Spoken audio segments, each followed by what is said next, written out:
भारतामध्ये राहून पैसा कमवायचा, भारतात नाव मोठं करायचं. माझी महाराष्ट्राची एखादा सीमेवरती जवान मेल्यानंतर तुमच्या डोळ्यातून अश्रू निघत नाहीत.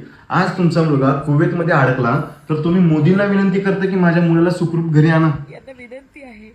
ही परिस्थिती आजची. भारतात कोणत्या गोष्टीची कमतरता आहे हो मला सांगा. इथं पैसा कमवायचा आणि भारत देश सोडून बाहेर शिक्षणासाठी तो पैसा वापरायचा. त्यामुळे आज सगळी दुनिया, सगळं जग नाव घेतं भारताचं की भारतासारखं सेफ ठिकाण कुठेच नाहीये. एअरस्पेस आज तुम्ही मोदीला विनंती करता की माझ्या मुलाला सुखरूप घरी घेऊन या. विमानं रद्द केली. सीमेवरती जवान मेल्यानंतर तुमच्या डोळ्यातून अश्रू निघत नाहीत. तुम्ही आजपर्यंत सीमेवरती जवान मेल्यानंतर एखादा व्हिडिओ सुद्धा पोस्ट केलेला नाहीये. आपण बातम्यांमध्ये पाहतोय, तो स्वतः तिथे अनुभवतोय. अनेक ड्रोन हल्ले तिथे होत आहेत. आता त्याला एका हॉटेलमध्ये एअरलाईन सर्व्हिसेसनी त्याची व्यवस्था केलेली आहे. इंडियन एम्बेसीनी कुवेतमध्ये असलेले त्यांनी तिथे व्यवस्था केलेली आहे.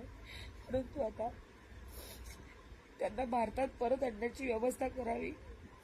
जसं दुबईच्या लोकांना परत आणलं गेलं तसंच कुवेतमध्ये सुद्धा आपले भारतीय अडकले, त्यांना परत आणण्याची व्यवस्था करावी अशी माझी त्यांना कळकळीची विनंती आहे.